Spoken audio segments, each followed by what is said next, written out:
I don't see any more about working in the corporate world. My boss then actually asked me, so would you like to work full-time? The pay is only 40%. I was looking for opportunities, and 3 months I got nothing. I was a yes man. I learned, of course, over the years that saying yes doesn't mean it's good for me. I have no plan. I don't even know what is a business plan. So I just asked myself, what else can I do? Training consulting happens to be something that I have no doubt to do after I left the corporate world.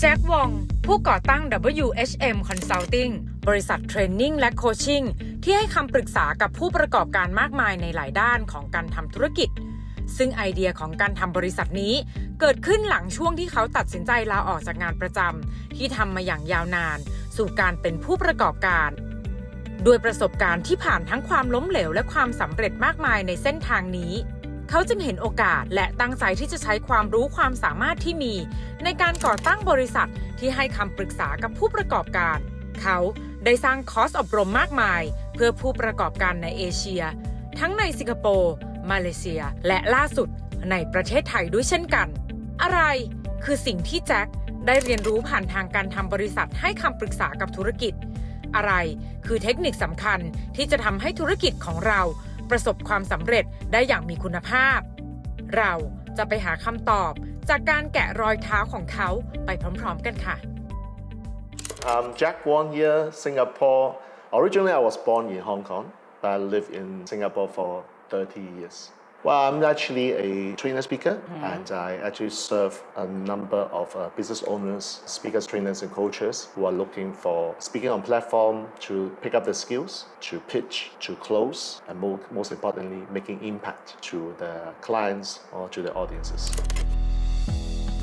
Back then, when it was June 2011, why did you decide to leave the corporate world and embark your entrepreneur journey? Okay, I realized that at the point of 2011, which was one interesting turning point in my life where I don't see any more about working in the corporate world. At that time, it was I was just finishing up the global financial crisis. My boss then actually asked me, so would you like to work full-time? I'm sorry, the pay is only 40%. So imagine 40% of pay for a full-time job, that doesn't make sense. So I said, well, maybe it's time for me to jump out of the corporate world and experience something which I know some of my friends are doing it. I had no idea how to start a business. But anyway, I decided to just take a leap of faith and jump to the entrepreneurship world. That happened on the 1st of June 2011. Hi, Jack Wong here. I'm now in Hanoi. Jack here reporting from Yangon, Myanmar. So how did your business start, and tell me more about what do you do for your own business? First of all, I still remember in June when I left the corporate world officially, I have no plan. I don't even know what is a business plan. I have no idea what is business strategy. Just remember in school, we have not been taught how to run a business. I don't know how to really sell. So basically what happened is that for 3 months, I was looking at staring at the computer. I was looking for opportunities, and 3 months I got nothing.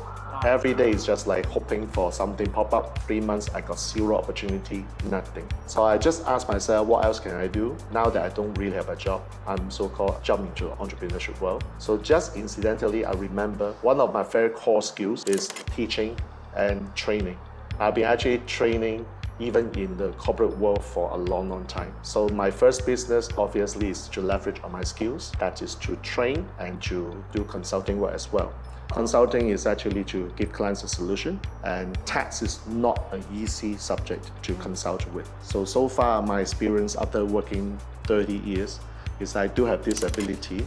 I realize I have this gift to simplify a very complex subject to make clients understand, and that is some fun I can find when I do tax consulting. When it's training, partly because of me, a lot of people actually told me that I'm a teacher. I was born teacher, so I somehow teaching has always been one of my not only core skills, but something that I actually enjoy. Training consulting happens to be something that I have no doubt to do after I left the corporate world, and till now I'm still doing this.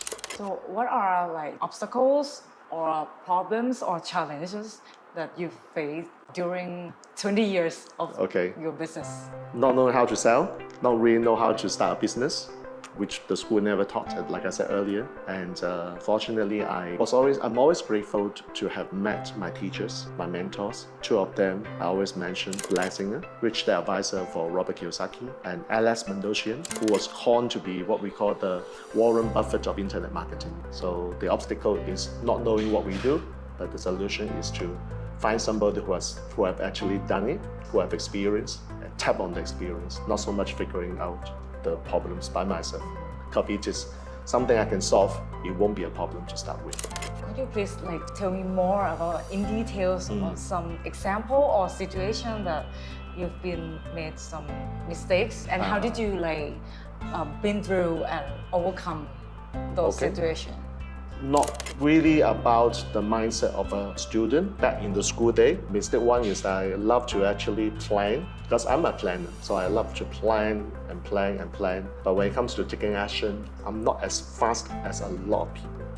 So sometimes when opportunity comes, I hesitate and the opportunities just went away. So that I realized it's important to take a leap of faith, to take action without thinking so much about it. The other big mistake is actually about money. Trust people so easily. A lot of people come to me and say, can I work with you? And I said, okay, let's work together. And I was the one who come up with the money first. And as you can imagine, after a while, the lesson is that how come I spend money on something, I didn't not only get anything back, it's somehow I was scammed. So I lost money in some projects. I realized that it is very important to work out black and white, exactly the contribution by each party in terms of the effort as well as the financial contribution. It's clear cut that I get my share of profit, the partners, so-called partners get their share without hurting anybody. I really learned a big lesson. I lost fews of tens of thousands of dollars in those days, which I'm very careful with my arrangement with any partners who want to work with me. I'm super careful because of that. The hardest situation I've been through is be careful with who come to ask for help. Like I said, a lot of people would love to come to me, ask for help. I was a yes man many years ago because at that time I didn't have so much opportunity. So it's a yes, yes, yes. You want help? Yes, yes, yes, yes. I learned, of course, over the years that saying yes doesn't mean it's good for me. So learning how to say no, learning how to reject. Okay. Yeah. So be careful about the yes. Yeah. The yes can cost me time, can cost me money. So learning to say yes to the right people at the right time is so important. What are the opportunities that you can see in Thai market that make you want to jump in? First of all, no doubt, Thailand is a very big country. It's much bigger than Singapore, much bigger than Malaysia. So I always say that, well, Thailand is a country where business-wise it's very good to do because like in the public event space, to fill a room in Singapore, we talk about just 30, 50 people, it's very hard. It costs a lot of money. But for Thais, my friends, when they say to fill a room of 30, 50, it's too easy. I can give you a room of 500, 1,000. This is just big population. I also noticed in the last 5 years, it is a sign that more and more Thais are willing to venture out. English competency level has gone up, which is very good because imagine good old days, Thais cannot speak English well and we don't speak Thai, we cannot collaborate. But now I've got many friends who are actually competent in both English and Thais, and that gives me a very good way to go to Thailand to help. Because what we learned a lot from our teachers who are Americans, we are happy to bring what we learned from our American teachers to Thailand and inspire them. Just like what I'm doing right now with the Malaysian entrepreneurs, because they have not been exposed to the American culture.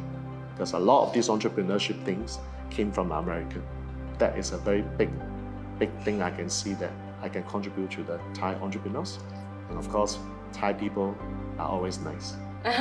Always nice. Yes. So, lot of smile. Yeah, lot of smile, peaceful, very fun to work with. So no problem. Thai is always one of my top priorities. The strength for Thais, no doubt, is the hunger. Thais are hungry for knowledge. I've been in the seminar space for so many years that there's always a big crowd of Thais who are willing to fly around to learn. The willingness to learn is always a strength, not just for Thais, for every single entrepreneur.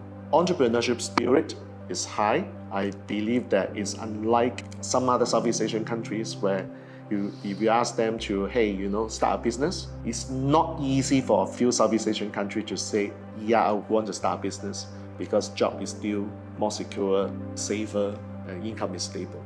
So it's about the willingness to take risk. Thais are willing to take risks. While I won't say it's a weakness, how about we call it areas of improvement? I would love to see more Thais to speak more English. Just let me explain why. In the world of business, there are two predominant languages. It's English and Mandarin. So even for Taiwanese, I said the same thing. If you want to go global, you've got to learn English. So English, whether you like it or not, is a very important business language. Imagine you are working with Americans, Europeans, or even for Singapore. If you don't speak a word of English, you cannot communicate. So I just want to see more and more Thais who are daring to take risks and also learn English so that we can connect better. It's not because I speak English, it's because the world's business language is English. And Mandarin, of course. Okay. Yeah. Any lesson learned that you want to share? Like just give me some, maybe 3. We always believe one thing called, like Blair always talk about personal development. It's about working on us, working on ourselves. So primarily one thing is always about this thing called the little voice, the voice that is in between our ears that can create resistance for us to move to the next step or next level. Every human being has little voice. You have, I have. And constantly be aware of the little voice, spend time working on it. Because business is not just about learning skills. I have always a frustration with Singapore. The Singapore government focuses on skills. A lot of people got stuck because skills alone cannot help someone accelerate their learning path. Learning how to master the little voice is so important. That's always my number 1. Number 2, the world is getting more and more complex. Stay in touch with what's going on with the world because entrepreneurs is all about identify problems and provide a solution. So be aware of what's the current problem, what is the current trend, and then who knows, one fine day you see a trend, you can provide a solution faster than every single one, and suddenly you are the market leader for that. Third one is about entrepreneurs itself, have a set of rules. What do you mean by having a set of rules?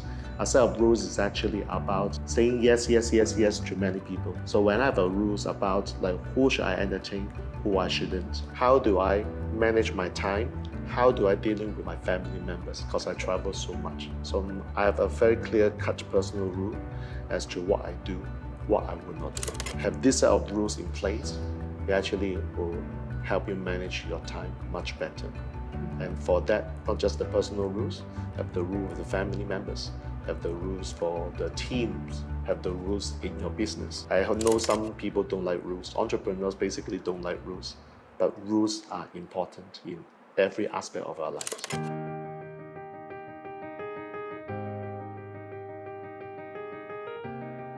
What are the future goals of your business? My future goal is very simple because in May 2023, I make a decision to continue the legacy of Blessinger.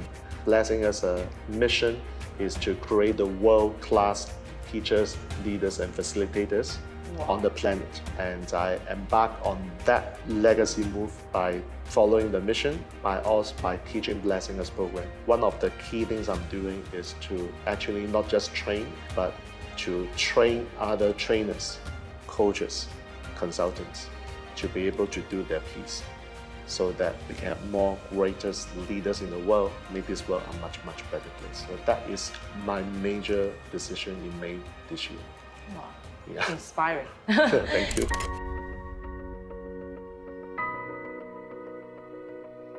Last one. Yep. What are things that you think that you've left the legacy and legacy. footprints to this world? I haven't actually thought about the legacy because some people say I'm still young. I'm 54. I mean, 54 is young. Yeah, you're still young. But what's legacy is I just want people to remember success doesn't come by chance. Success is really about putting efforts. and be consistent in taking actions. So for me, my legacy is just to make my students remember one thing: when they are successful, it's not because of me, it's because of them. Because I don't need to be remembered. It's always my belief, I don't need to be remembered. Students, as long as they have done their great work, they help other people, my job is done. Like right now, the problem is that the world is pretty much divided. So hopefully for the remainder of my life, I can help people understand the importance of connection, get people to work together, which is what the world truly needs right now. Imagine a PowerPoint slides with people smile, with people shaking a hand and working together. Or imagine a group of people all gang up or hug each other and say, well done. Maybe this is the one that I can say, yeah. Great. Thank you. Thank you.